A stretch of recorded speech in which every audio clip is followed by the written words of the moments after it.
Good morning dear students. आज हम पढ़ेंगे जनसंचार माध्यम के अंतर्गत भारत में जनसंचार माध्यमों का विकास कब हुआ, कैसे हुआ, आज हम ये जानेंगे। तो बच्चों, भारत में आज जनसंचार के आधुनिक माध्यम जिस रूप में मौजूद है उसकी प्रेरणा भले ही पश्चिमी जनसंचार माध्यम रहे हों, लेकिन हमारे देश में भी जनसंचार माध्यमों का इतिहास कम पुराना नहीं है। बड़ी सहजता के साथ इसके बीच पौराणिक काल के मिथकीय पात्रों में खोजे जा सकते हैं। देवर्षि नारद को भारत का पहला समाचार वाचक माना जाता है, जो वीणा की मधुर झंकार के साथ धरती और देवलोक के बीच संवाद सेतु थे।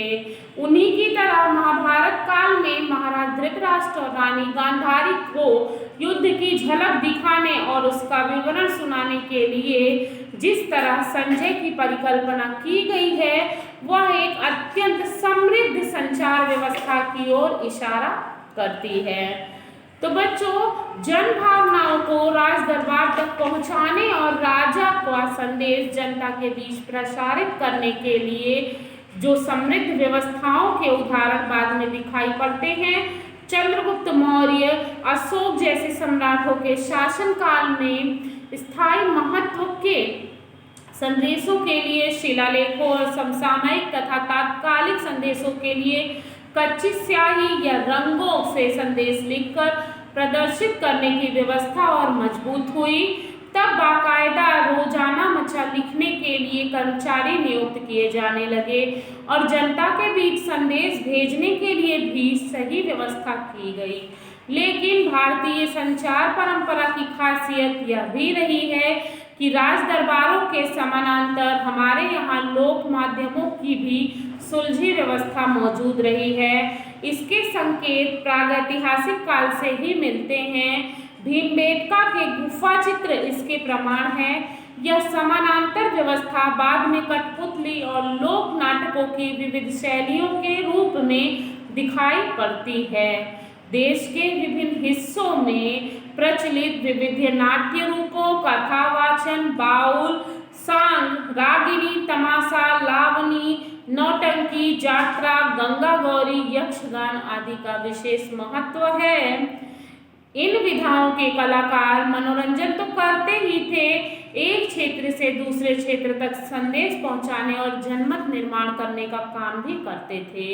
लेकिन जनसंचार के आधुनिक माध्यमों के जो रूप आज हमारे यहाँ हैं, वे निश्चय ही हमें अंग्रेजों से मिले हैं। चाहे समाचार पत्र हो या रेडियो, टेलीविज़न हो या इंटरनेट, सभी माध्यम पश्चिम से ही आए।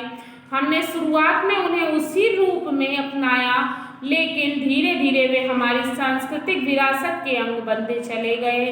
धीरे धीरे वे हमारी सांस्कृतिक विरासत के अंग बनने के साथ साथ चाहे टीवी हो, चाहे फिल्म हो, सीरियल हो, या एक समय के बाद वे भारतीय नाट्य परंपरा से परिचालित होने लगते हैं।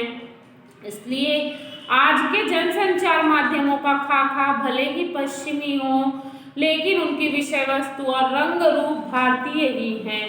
चूंकि उसकी भूमिका भी कहीं अधिक बढ़ चली है, इसलिए जहां वह शासक वर्ग के लिए राष्ट्र निर्माण की दिशा तय करता है, वहीं जनता की भागीदारी भी सुनिश्चित करता है। जनसंचार माध्यमों के वर्तमान प्रचलित रूपों में प्रमुख हैं समाचार पत्र, पत्रिकाएं, रेडियो, टेलीविजन, सिनेमा और इंटरनेट। इन माध्यमों के जरिए जो भी सामग्री आज जनता तक पहुंच रही है, राष्ट्र के मानस का निर्माण करने में उसकी महत्वपूर्ण भूमिका है। समाचार पत्र और पत्रिकाएं जनसंचार की सबसे महत्वपूर्ण कड़ी समाचार पत्र और पत्रिकाएं अर्थात प्रिंट मीडिया ही है।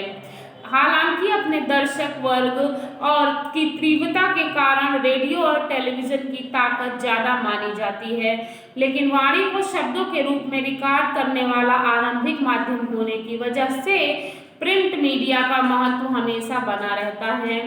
आज भले ही प्रिंट, रेडियो, टेलीविजन या इंटरनेट किसी भी माध्यम से खबरों के संचार को पत्रकारिता कहा जाता हो, लेकिन आरंभ में केवल प्रिंट माध्यमों के जरिए खबरों के आदान प्रदान को ही पत्रकारिता कहा जाता था।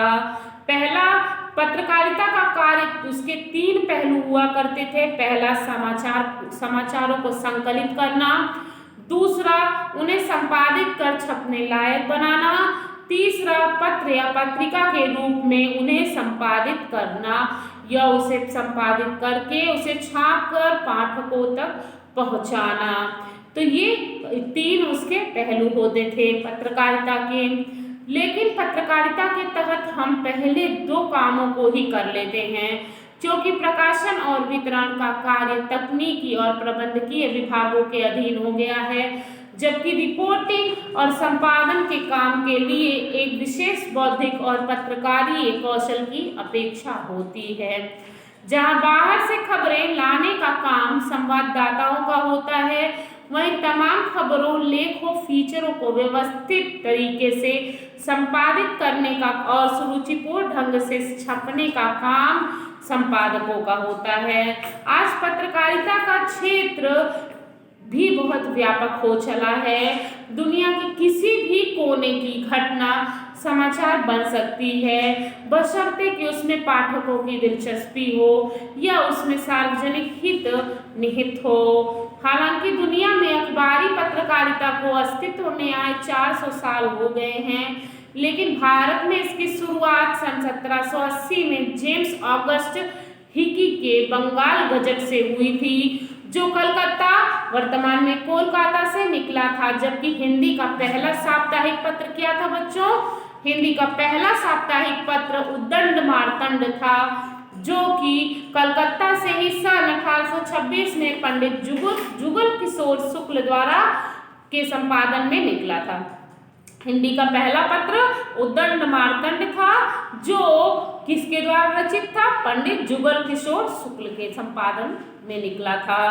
हिंदी भाषा के विकास में शुरुआती अखबारों और पत्रिकाओं ने महत्वपूर्ण भूमिका निभाई है। इस लिहाज से भारतेंदु हरिश्चंद्र का नाम हमेशा सम्मान के साथ लिया जाएगा। इन्होंने कई पत्रिकाएं निकाली। आजादी के आंदोलन में भारतीय पत्रों ने अहम भूमिका निभाई। महात्मा गांधी, लोकमान्य तिलक और मदन मोहन मालवीय जैसे नेताओं ने लोगों को जागरूक बनाने के लिए पत्रकार की भी भूमिकाएं निभाई हैं। गांधी जी को हम समकालीन भारत का सबसे बड़ा पत्रकार कह सकते हैं, क्योंकि आजादी दिलाने में उन्होंने उनके अनेक पत्रों ने महत्वपूर्ण भूमिकाएं निभाई हैं। आजादी के पहले के प्रमुख पत्रकारों में गणेश शंकर विद्यार्थी, माखनलाल चतुर्वेदी, महावीर प्रसाद द्विवेदी, बाबूराव विष्णुराव पराड़कर, प्रताप नारायण मिश्र, शिवपूजन सहाय, राम वृक्ष बेनीपुरी और बाल मुकुंद गुप्त जैसे लेखक प्रसिद्ध हैं। उस समय के महत्वपूर्ण अखबारों और पत्रिकाओं में केसरी, हिंदुस्तान, सरस्वती, हंस, कर्मवीर, आज, प्रताप, प्रदीप और विशाल भारत आदि प्रमुख हैं। लेकिन जहां आजादी से पहले पत्रकारिता का लक्ष्य स्वाधीनता की प्राप्ति था, वहीं आजादी के बाद पत्रकारिता का लक्ष्य बदलने लगा है। शुरुआती 2 दशकों तक पत्रकारिता राष्ट्र निर्माण के प्रति प्रतिबद्ध लिखती थी, लेकिन इसके बाद उसका चरित्र व्यावसायिक और प्रोफेशनल होने लगा।